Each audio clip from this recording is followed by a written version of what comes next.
We're jumping straight into Arrive AI today. Everyone is watching the price action, but the real story is their newly secured 10th U.S. patent for shared autonomous delivery endpoint technology. Exactly. You're tuned into the Easy Money Show, where we make sense of the market's biggest moves. I'm glad you're with us. Yeah, and definitely make sure to subscribe and hit the like button so you don't miss out on these breakdowns.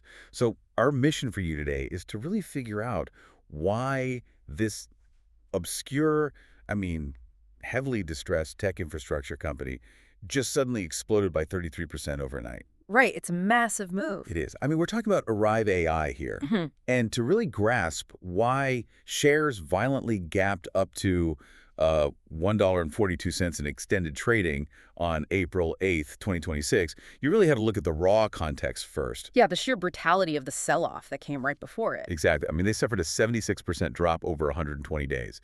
It was just this slow, relentless bleed, right? Yeah. Until it finally seemed to find a floor around that 90 cent to a dollar mark. Which means the market had basically already priced in the absolute worst-case scenario. When you have an asset compressed that severely for that long, the selling pressure it eventually exhausts itself. Everyone who was going to sell is already gone. Exactly, yeah. Or they were forced out by margin calls. So when a real fundamental catalyst finally hits a stock in that highly compressed state, the upward reaction is just explosive. There's, no overhead supply left to absorb the new buying pressure. Right, but the price action is really just the surface level. We have to follow the whales here and look at the underlying volume because that's where the real narrative is. Oh, absolutely. The volume on this is insane. It is.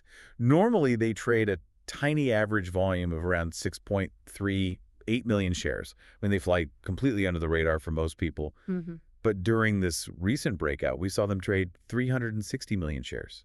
Yeah, and that volume disparity, that's really the single most important metric on the board right now. Going from 6 million to 360 million shares, that is not retail momentum. No, you can't get that from a subreddit. Right, exactly. A bunch of day traders on social media just cannot generate that level of liquidity. That specific volume surge tells us that this is real institutional accumulation. The whales are stepping in. But let me play devil's advocate here for a second because I have to ask.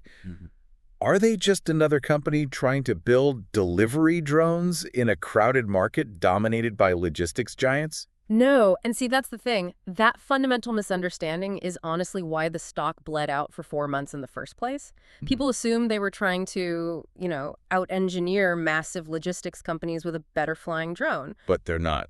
Right, they aren't building the vehicles at all. They are building the endpoints. They're positioning themselves as a toll road. A toll road. Okay, explain that for the listener. Well, think about a physical toll road. You don't really care if it's a Ford or a Toyota or some commercial delivery truck driving on your pavement, right? You just own the critical infrastructure. So you collect a fee from every single vehicle that needs to pass through. Oh, I see. So they want to own the destination, not the actual journey. Exactly. That's what this 10th patent does.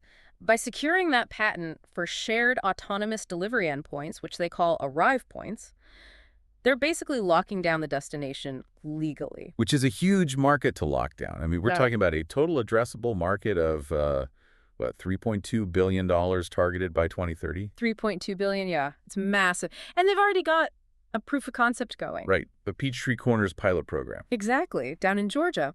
And what was so critical there is that they didn't just test one type of drone.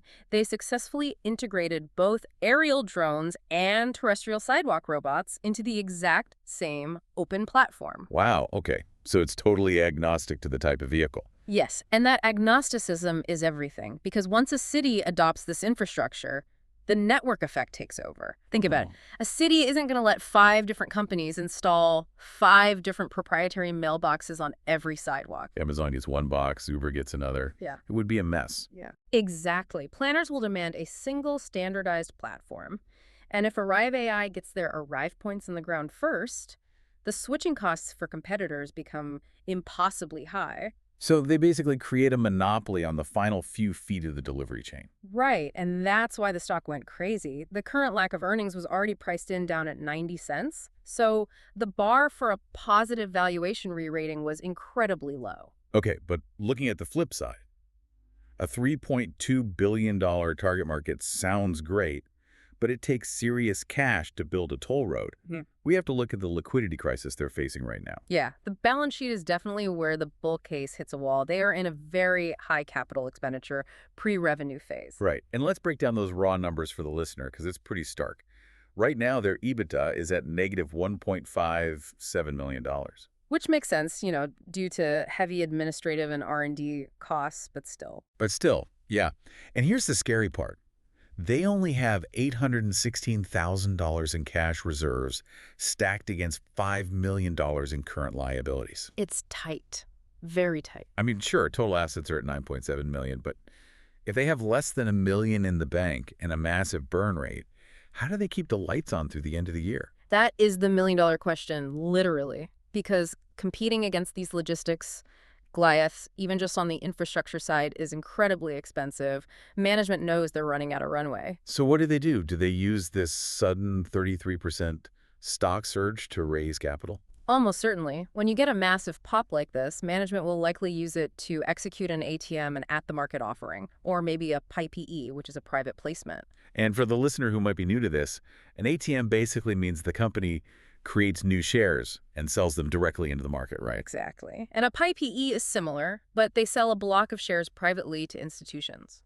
Both of these avenues bring in survival cash, but they come with a huge warning label. Dilution. Yes, serious potential dilution for current shareholders. The pie gets bigger, so your specific slice gets smaller. It's a huge danger that anyone buying into this momentum needs to understand. Okay, so knowing the clock is really ticking on their cash reserves, what are the specific triggers investors need to watch for right now? Well, you have to look at the 30-day window and the Q2 catalyst calendar. In the immediate term, it's all about riding the news cycle from this 10th patent integration. Right, the market wants to see how they leverage it. Exactly. But looking ahead to Q2 of 2026, the real trigger will be potential commercial partnership announcements. The market wants to see validation of that Peachtree Corners pilot. So we're talking about high speculation around partnerships with major logistics players like Yeah. an Amazon or an Uber actually utilizing these arrive points. Yes, if a giant like that officially signs on, the revenue model flips from theoretical to highly predictable licensing fees. But wait, let me throw this out there. Look at Arrive AI's market cap. It's tiny, right around $35 million. It's a drop in the bucket for big tech. Exactly. So if I'm a massive tech or logistics giant, isn't it cheaper to just buy the whole company for its 10 patents? I mean, rather than spending years and billions trying to engineer around their intellectual property. Oh, the buyout speculation is a huge part of the thesis here.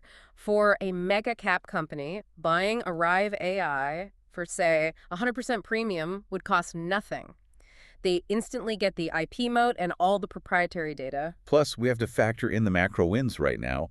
We're seeing easing geopolitical tensions, which is causing a broad tech sector rebound. Right, capital is flowing out of safe havens and back into small cap AI infrastructure plays exactly like this one. Investors are willing to take on more risk again. Okay, so let's bring all this data together for the final verdict. The extreme asymmetry of this play is just wild. On one hand, you have massive financial risks, right? Barely any cash, negative earnings, and almost guaranteed dilution. It's a very precarious position, yes. But on the other hand, if this company actually executes its vision, I mean, valuations have been targeted at over 1,000% higher than current distress levels. Yeah, over 1,000%. And Yeah. we're obviously not giving any specific analyst ratings here, but simply pointing out that massive disparity between the current distress price and the target valuation if the model succeeds. Right. And that brings me to a final thought I want to leave you with, something to just sort of chew on. In this massive race to automate the world, everyone is so hyper-focused on the flying drones, right? The self-driving robot. Offer you new toys. Exactly. But they completely forgot to ask where these expensive machines are actually going to safely drop off our goods. You can't just leave a laptop on the wet grass. You really can't. The whole system breaks down at the last foot. Right. So the ultimate winner here might not be the one making the delivery vehicle. The ultimate winner might just be the one owning the landing pad. And that's the lowdown for today. Thank you for joining us, and remember to subscribe to the Easy Money Show so you never miss a move.